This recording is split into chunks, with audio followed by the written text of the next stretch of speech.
Olá pessoal, vamos falar ainda sobre direitos fundamentais, semana 3, dia 4.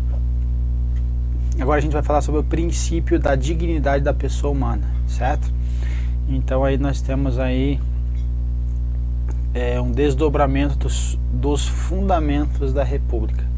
Artigo 1º, inciso 3º, e também aí o incisos 3 e 47 do artigo 5º.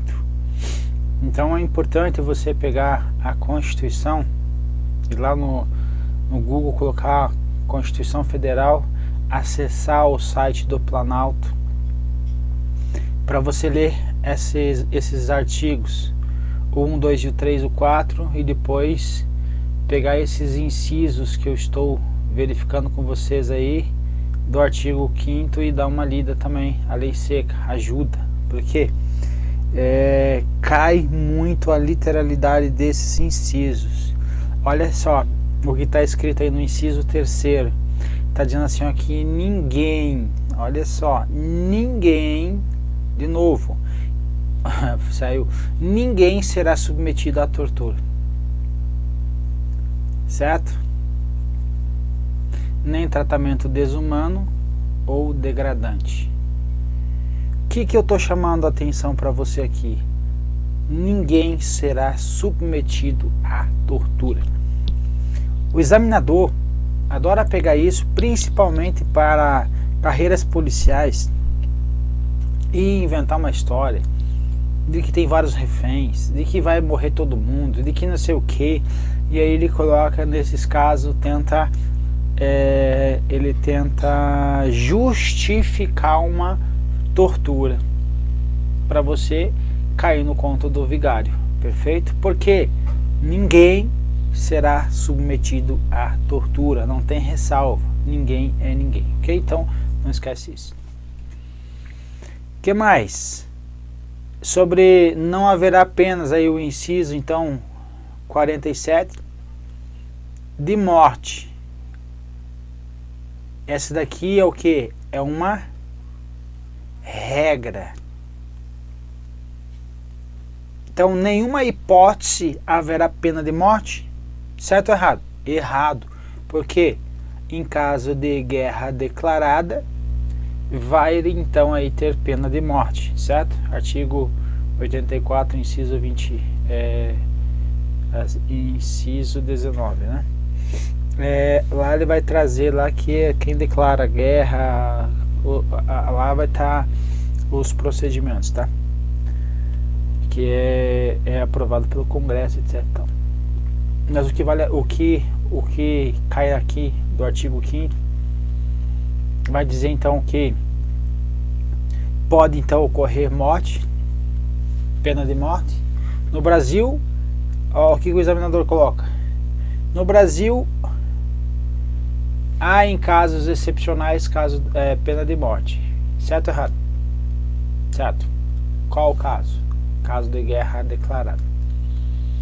Em nenhuma hipótese haverá pena de morte no Brasil. Certo ou errado? Errado. No caso de guerra declarada pode ocorrer. E por fim,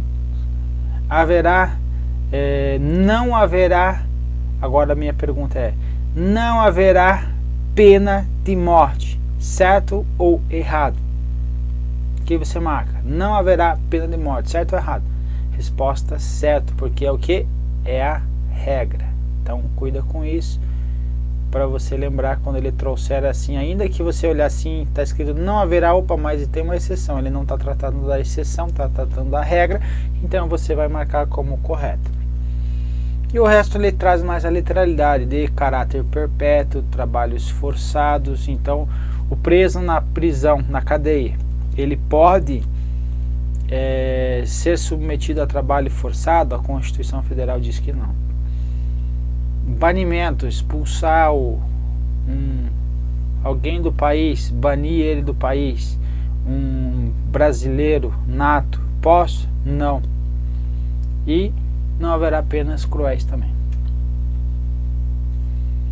A súmula 11 vai falar se só é lícito o uso de algemas, vai falar ainda sobre a dignidade da pessoa humana. Então agora ele vai falar do uso de algemas, que existe aí agora uma situação que só vai poder ocorrer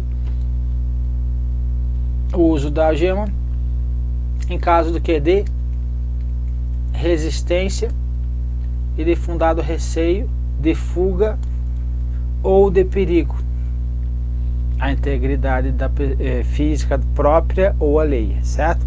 Por parte do preso ou de terceiros, justificada excepcionalidade, a excepcionalidade por escrito. O que ele está dizendo aqui? Que o policial prendeu, isso aqui era por causa dos crimes de colarinho branco.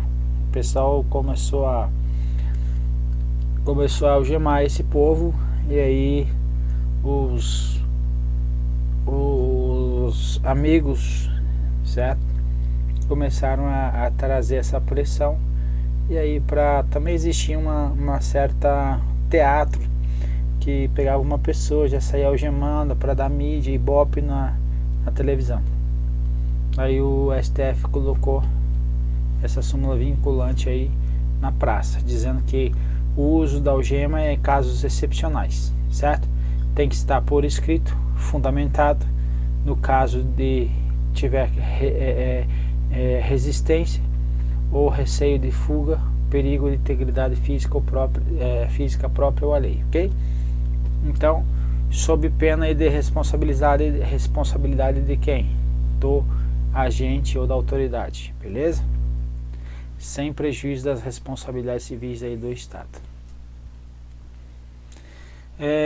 Ele também trouxe sobre o princípio da dignidade da pessoa humana, aí o Ricardo Lewandowski, falando que o uso de algemas durante a audiência de instrução e julgamento pode ser determinado pelo magistrado quando presentes de maneira correta riscos à segurança do acusado ou das pessoas ao ato presente.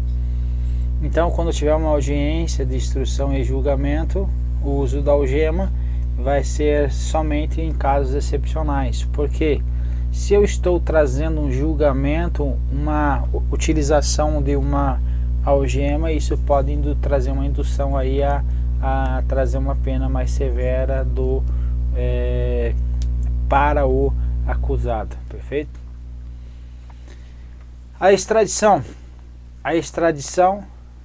é uma solicitação de um Estado estrangeiro para que o condenado ou processado no país de origem seja extraditado para que cumpra a pena em seu território.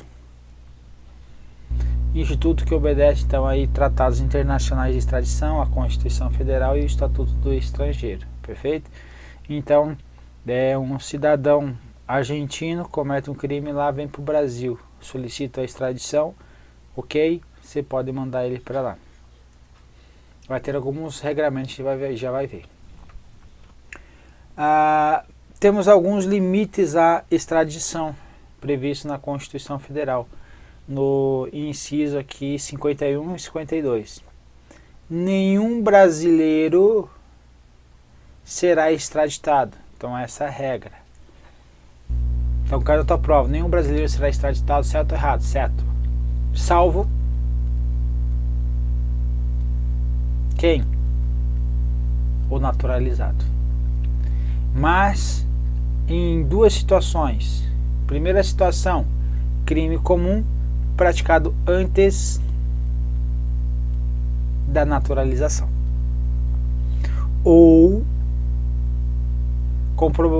comprovado envolvimento em tráfico ilícito de entorpecentes e drogas afins, na forma da lei. Então, a regra é que nenhum brasileiro será extraditado. Então, nem o nato, nem o naturalizado. Naturalizado agora, então,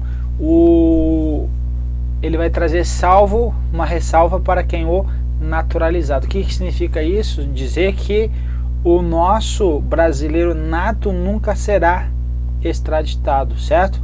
Então a extradição ela ocorre somente para o naturalizado em duas situações. Primeira, crime comum. Condição: antes da naturalização. Se for depois, não vai ser extraditado, ok? Ou no caso de tráfico. E esse aqui é o que? A qualquer tempo, ok? A qualquer tempo. Então cuida com isso. Não será concedida a extradição de estrangeiro por crime político ou de opinião. Então não será. O examinador adora tirar isso aqui e dizer que será concedida a extradição de estrangeiro por crime político e de opinião. Não, não será, ok? Então lembre disso.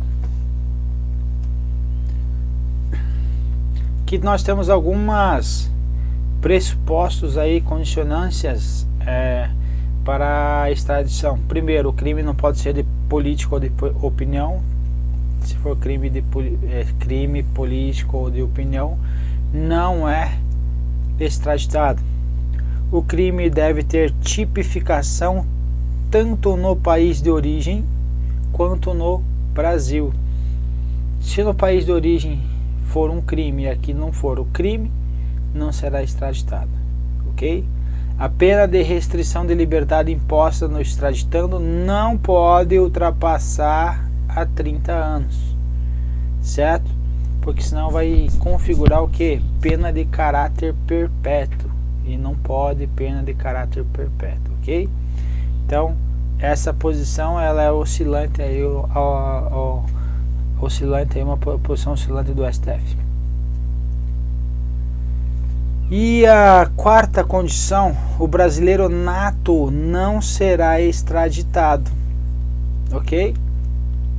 Entretanto, poderá perder a condição de brasileiro ao adquirir outra nacionalidade, por exemplo, sem reconhecimento da nacionalidade originária pela lei estrangeira, nos termos do artigo 12, parágrafo 4º, inciso 2º da Constituição Federal. A gente vai tratar isso aí lá na frente.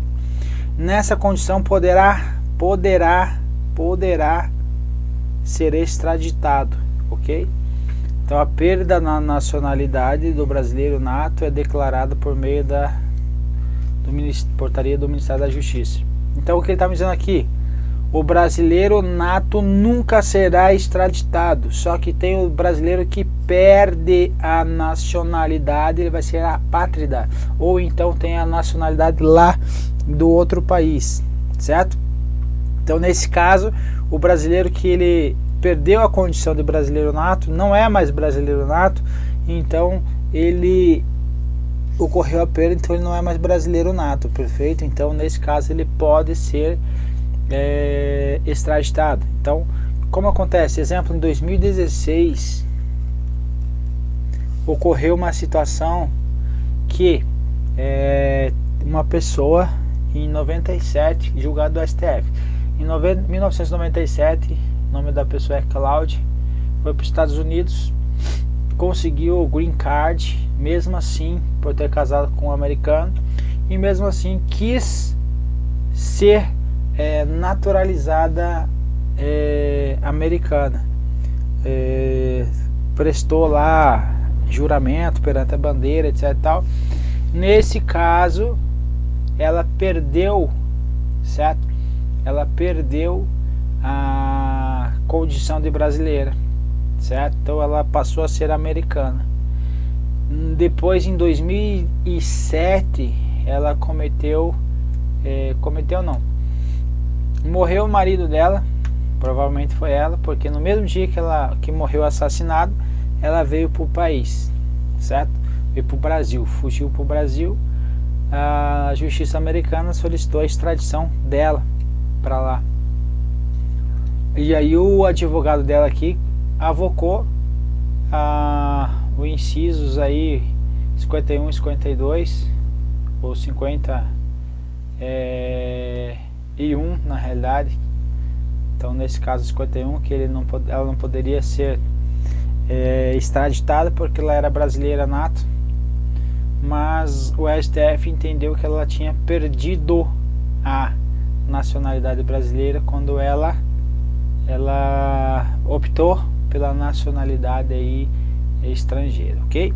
Então só a título de exemplo aí. Então nesse caso ela não é mais brasileiro nato, nesse caso ela foi extraditada. Beleza, meu povo? Seria isso. Vamos para as questões e depois aí a gente entra com os comentários para ir suprindo as lacunas eventuais que vão ficando para trás aí, beleza? Um grande abraço e fique com Deus.